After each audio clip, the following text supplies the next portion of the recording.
Lucas, it's so great to have you here. For all of you out there, I'm Klondike Steadman. I'm one of the owners and directors here, and we have the unique opportunity to celebrate Lucas, our first student ever, completing all 8 levels of the musical journey. You know, I remember you when you were just 4 years old, you started lessons, you were just reminding me in this very room. Now, how old are you? I'm 17 now. 17, wow. So 13 years of lessons, and it's been quite a ride. We can remember you playing in recitals where your feet wouldn't even touch the floor, and now you've gone through all of our programs. Tell me a little bit how music lessons have impacted you as a person over the years. They've provided just a really, really great opportunity for me to challenge myself in a different way mentally. So coming here after school once a week or practicing at home every single day was just a really nice respite from sort of the academic side of school, and allowed me to express creativity in other ways that I really enjoyed. That's wonderful. You mentioned it's a respite.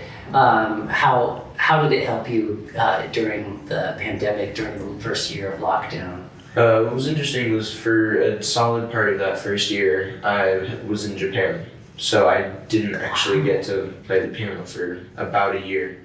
And so when I came back, I sort of had to start over again, and that was hard, especially without lessons at the beginning. But the more I practiced, the more I realized that it was an amazing way to escape and sort of be in my own little bubble and enjoy it for what it was.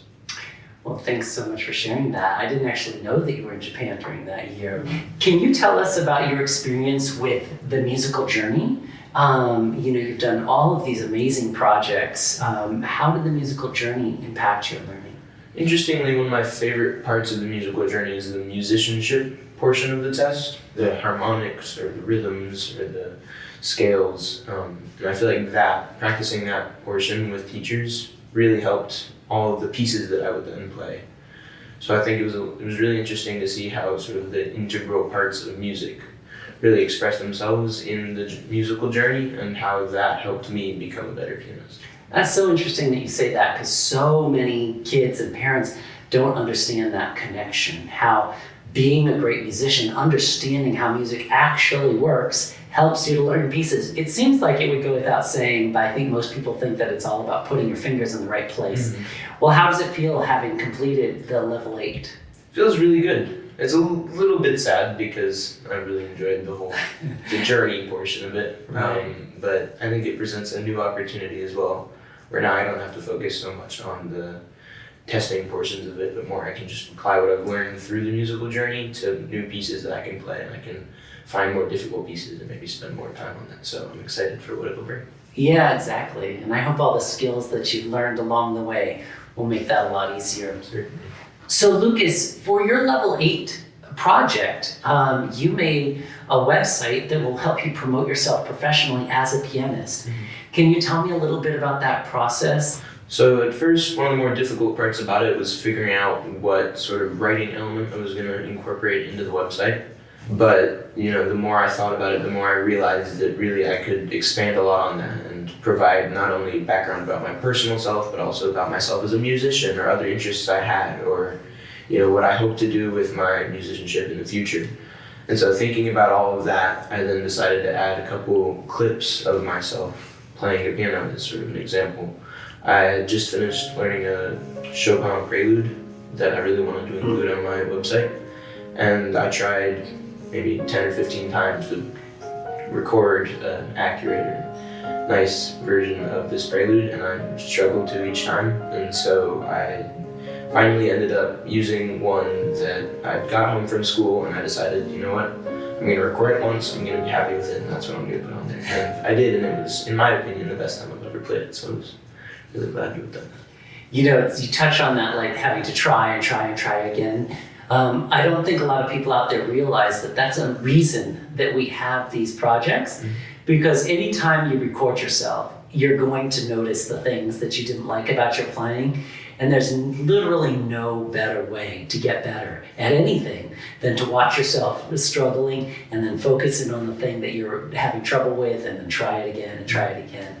Well, I think it's awesome that you made this website. There's so many people who need music in their lives, and having that website out there is going to help you connect with them in really really wonderful ways. Do you have any favorite memories of Orpheus that you wanted to share? A couple of my favorites were, first of all, every day that I came to Miss Christine's lessons after school, I would sit outside and wait for my sister Adeline to finish her lessons. And during that time, there was a very nice gentleman just across the hall in that room over there who was practicing, I don't remember with what teacher, but he would play a piece and I would hear it and really enjoy it. And every Thursday, I guess it was, he would come out and ask for one person to come sit in on 10 minutes of his lesson or so. And so for maybe 3 or 4 months, I would come and listen to him play and improve on that piece every single week, and it was really, really impressive. And that stuck with me a lot. That I never knew that. I wonder if we track down who. I'll have to look at the schedule and see who was taking lessons at the same time as you back then. But I think that that kind of gets at our community vision. The reason that Wendy, my wife, and I started this business was that we always felt like teaching out of your home.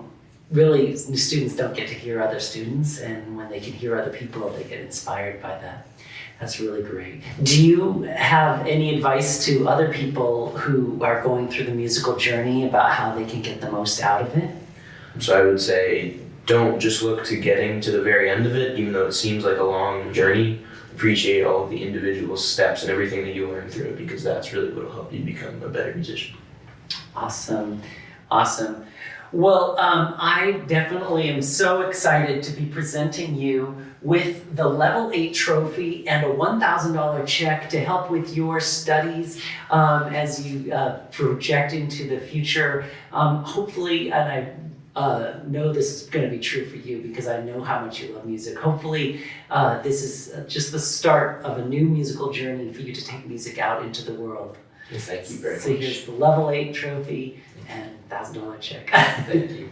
Thank you, Lukas. And to everybody else out there, I just hope that you will invest yourself the way Lukas has in building your skills, doing amazing projects, transforming the world, and bringing joy to everybody through your music. Thank you so much to everybody who's participating in this musical journey.